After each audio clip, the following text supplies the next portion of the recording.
कैसे आप लोग? हालचाल बढ़िया आपके? तो आज हम लोग पढ़ेंगे जो केमिस्ट्री का हम लोग सेकंड चैप्टर पढ़े थे 9th क्लास का, is matter around us pure. तो इसमें हम लोग प्योर सब्सटेंस के बारे में पढ़ रहे थे। एलिमेंट्स हमने पढ़ लिए थे, उसमें मेटल्स, नॉन मेटल, मेटलॉइड, तीनों चीजें पढ़नी थी। एक इसमें पार्ट होता है इनर्ट गैसेस, यानी कि नोबल गैसेस, जो कि रिएक्टिव नहीं होती, इनर्ट होती है, यानी कि ज्यादा रिएक्टिव नहीं होती है और ये फ्री फॉर्म में पड़ी रहती है। तो ये हमारे सिलेबस में खैर नहीं है, लेकिन फिर भी ये आपको पता होना चाहिए कि इनर्ट गैसेस भी हमारे क्या है, एलिमेंट्स है, जो कि बिल्कुल भी रिएक्टिव नहीं होती है।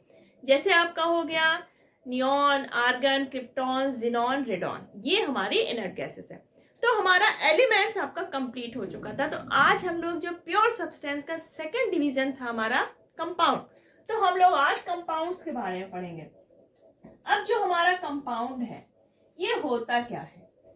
तो हमने एलिमेंट के बारे में पढ़ा। एलिमेंट में क्या होते थे आपके, जैसे सिंगल हो गए carbon, nitrogen, phosphorus, sodium, potassium, ये सारे हमारे क्या थे, एलिमेंट, जिनको हम फर्दर ब्रेक डाउन नहीं कर सकते थे। ठीक, अब जो कंपाउंड है वो इन्हीं एलिमेंट से, जितने भी हमारे एलिमेंट्स हैं उसमें से 2 और मोर, 2 एलिमेंट होंगे या फिर आपके 2 से ज्यादा एलिमेंट्स जब केमिकली कंबाइंड हो जाते हैं। कैसे कंबाइंड होंगे?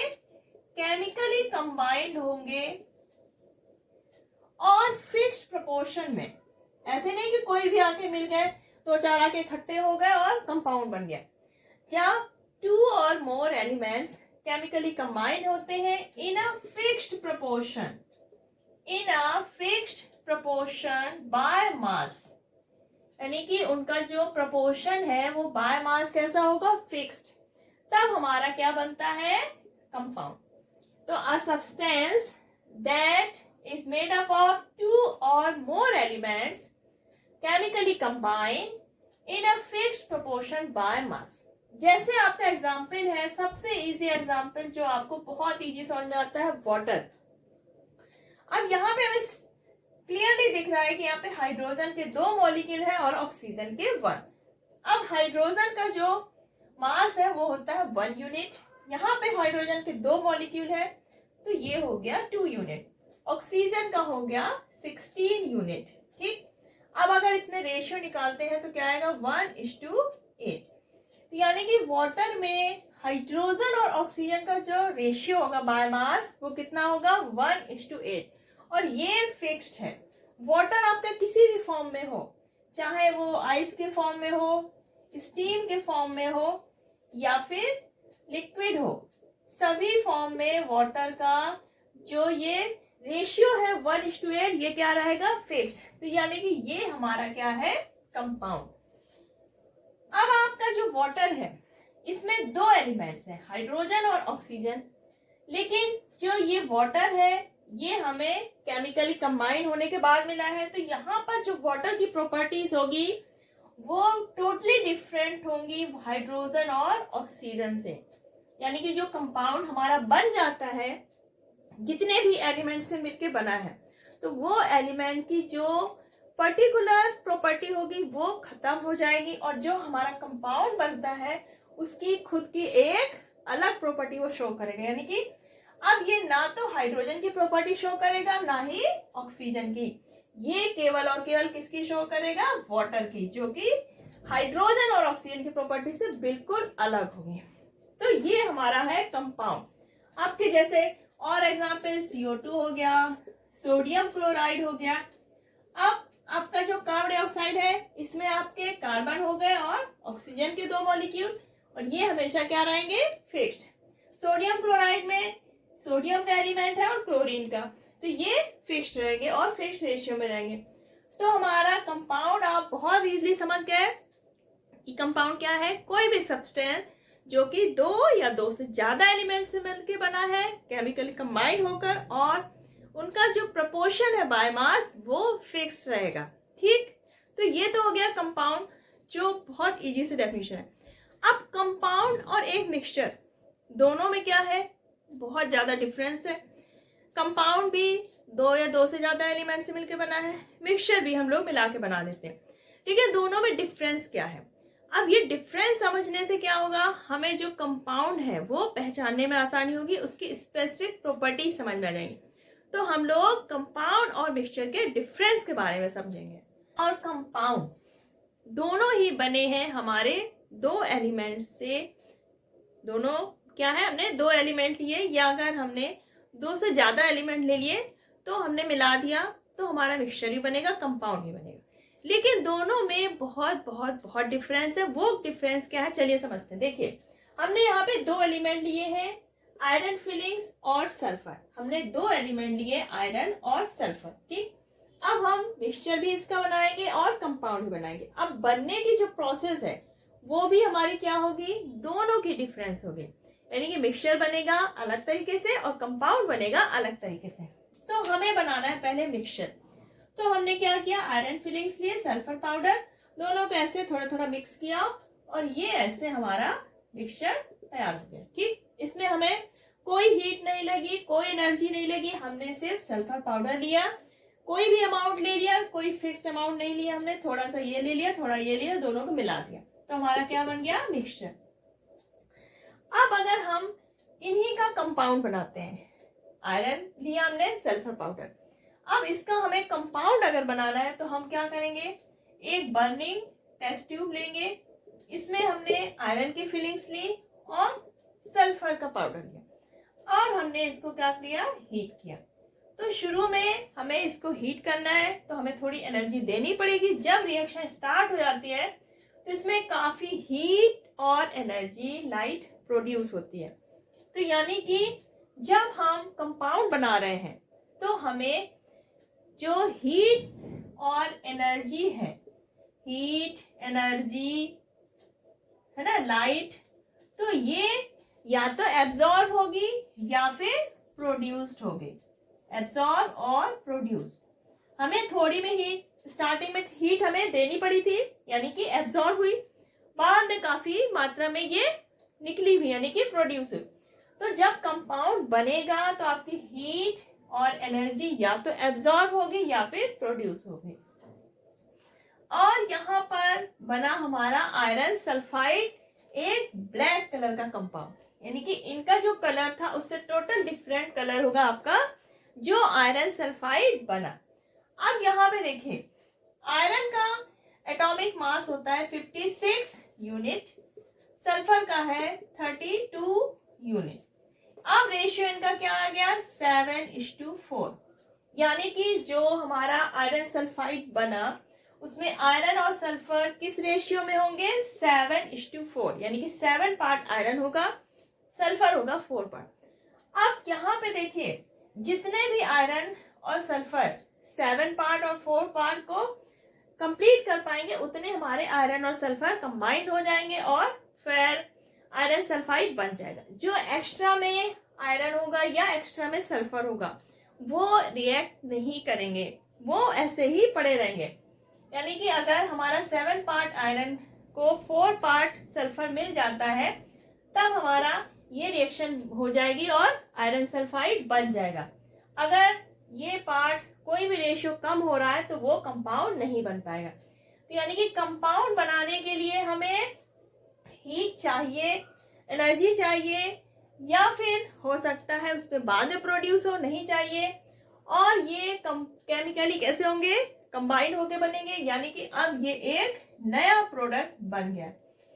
अब यहाँ पर ये ना तो आयरन की तरह कलर दिखाएगा ना सल्फर की तरह, इसका एक अलग कलर होगा, फिक्स्ड रेशियो में होंगे आयरन सल्फर।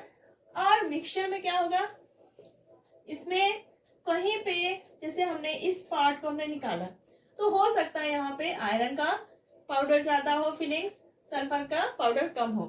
इधर पे कहो सल्फर का पाउडर ज्यादा हो और आयरन की फिलिंग्स कम हो, यानी कि यहाँ पे कोई फिक्स्ड कॉम्पोजिशन नहीं होगा, नो फिक्स्ड कॉम्पोजिशन, और no new compound, no new product is form, कोई भी नया प्रोडक्ट फॉर्म नहीं होता है।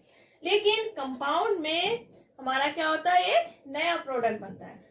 अब यहाँ पे जब इसका मेल्टिंग और बॉइलिंग पॉइंट की बात करें तो देखो, आयरन का मेल्टिंग पॉइंट और बॉइलिंग पॉइंट अलग होता है, सल्फर का मेल्टिंग पॉइंट और बॉइलिंग पॉइंट अलग होता है। तो अगर हम इस मिक्सचर को लेते हैं और हमने हीट किया, तो अगर इस पार्ट में आयरन का पार्ट ज्यादा होगा, सल्फर का कम होगा, तो अगर आयरन का हमारा ज्यादा है, सल्फर का कम है, तो इसको हीट करने में क्या होगा, हमें ज्यादा टाइम लगेगा, ज्यादा हीट चाहिए होगा। इस पार्ट में मान लीजिए आयरन का पार्ट बहुत कम है, सल्फर है, तो ये बहुत जल्दी मेल्ट हो जाए। यानी कि यहाँ पे फिक्स्ड जो मेल्टिंग और बॉइलिंग पॉइंट है वो नहीं होगा। No fixed melting and boiling point.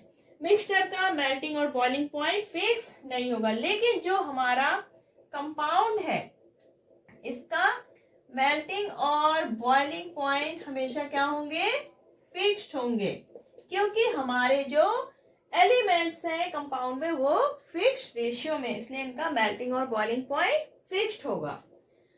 अब यहाँ पे जो हमारा मिक्सचर है इसको हम लोग फिजिकल मेथड के थ्रू अलग अलग कर सकते हैं। अगर हमने फिजिकल मेथड यूज करके इसको अलग करना चाहें तो हम इसको सेपरेट कर सकते हैं, लेकिन कंपाउंड को बाय फिजिकल मेथड हम सेपरेट नहीं कर सकते। By physical method separation can not be done.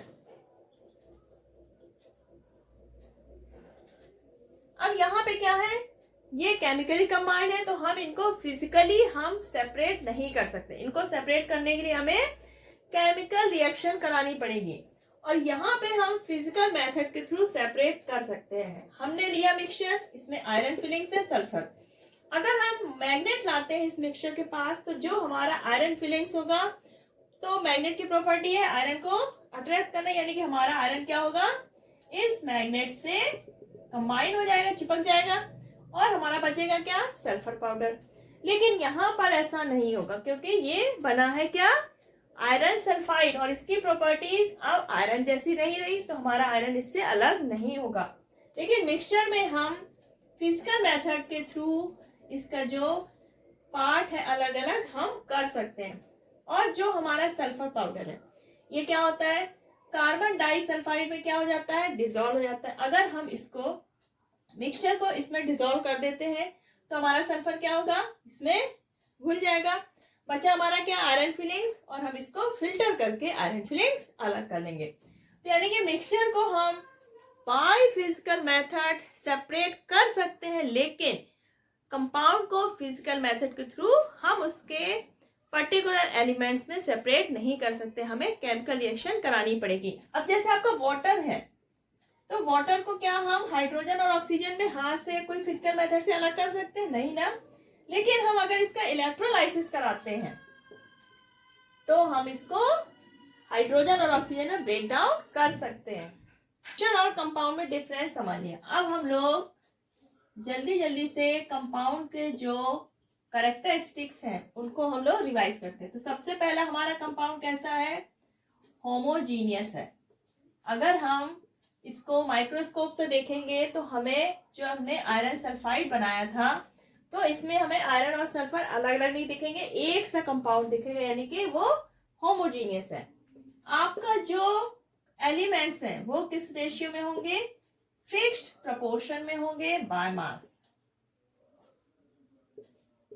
Bye mass.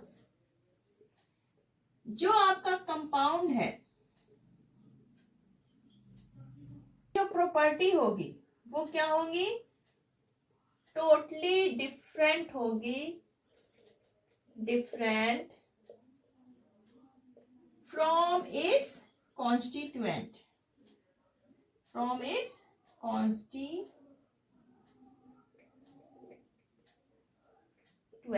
यानी कि इसकी जो आयरन और सल्फर की प्रॉपर्टीज है उससे डिफरेंट होंगी प्रॉपर्टीज हमारी आयरन सल्फाइड की। अगर हम जैसे इसकी रिएक्शन कराते हैं H2SO4 से, तो क्या बनता है, इसमें H2S गैस बनती है जो कि रॉटन एग की तरह स्मेल करती है, सड़े हुए अंडे की तरह।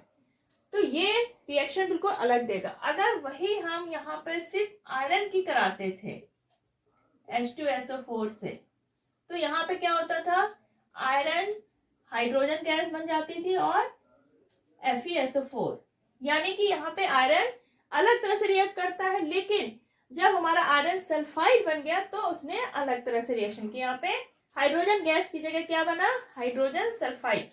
तो यानी कि जो कंपाउंड है वो अपने पर्टिकुलर जो कॉन्स्टिट्यूएंट एलिमेंट उनकी प्रॉपर्टी से बिल्कुल अलग प्रॉपर्टी शो करेगा। और इसका मेल्टिंग और बॉइलिंग पॉइंट क्या होता है, फिक्स्ड। जो हमारा कंपाउंड है इसका मेल्टिंग और बॉइलिंग पॉइंट क्या हो जाएगा, फिक्स्ड। और जब कंपाउंड हमारा बनता है तो उसमें हीट एंड एनर्जी और लाइट क्या होगी, या तो एब्जॉर्ब होगी या फिर इवॉल्व, है ना, या तो प्रोड्यूस होगी या तो कंज्यूम होगी। तो ये हमारे कंपाउंड के पर्टिकुलर क्या हो गए, कैरेक्टरिस्टिक फीचर्स है। ये इसको डिफरेंट बनाते हैं किसी भी मिक्सचर से। तो आई थिंक आपको कंपाउंड बहुत अच्छे समझ में आ गया होगा और कंपाउंड और मिक्सचर में डिफरेंस भी समझ में आ गया होगा। तो आज हम लोग का जो प्योर सब्सटेंस का टॉपिक है वो खत्म हो गया। अब आपका मेन जो आता है इम्प्योर सब्सटेंस, जिसमें होमोजीनियस, नॉन होमोजीनियस। होमोजीनियस में आपका सॉल्यूशन आ जाता है, नॉन होमोजीनियस में आपका क्या आता है, कोलाइड एंड सस्पेंशन। तो ये काफी बड़ा टॉपिक है। इसमें पहले तो आपको सारी चीजें पढ़नी होगी, इनके कैरेक्टरिस्टिक, उसके बाद सेपरेशन टेक्निक्स भी है। तो हम लोग नेक्स्ट वीडियो से स्टार्ट करेंगे इम्प्योर सब्सटेंस। और अगर अभी तक आपने चैनल सब्सक्राइब नहीं किया पीसीबी क्लब, तो फटाफट सब्सक्राइब कर लीजिए PCB club and bell icon press कर दीजिए। और अगर वीडियो पसंद आया हो तो अपने फ्रेंड्स को, अपने दोस्तों को खूब ज्यादा शेयर करिए। और नेक्स्ट वीडियो आने तक अपना ख्याल रखिएगा और हमेशा हमेशा मोटिवेटेड रहिएगा, अपने टारगेट को नहीं भूलना है। और मैंने एक वीडियो भी बनाया हुआ है कि क्या डिफरेंस है एक सक्सेसफुल पर्सन में और अनसक्सेसफुल पर्सन में। ऐसा क्या डिफरेंस है उनमें कि उनको सक्सेस मिल जाती है और कुछ लोगों को सक्सेस नहीं मिलती है। तो इसके लिए आप वो वीडियो जरूर देखिएगा और अपना ख्याल रखिएगा। Bye bye.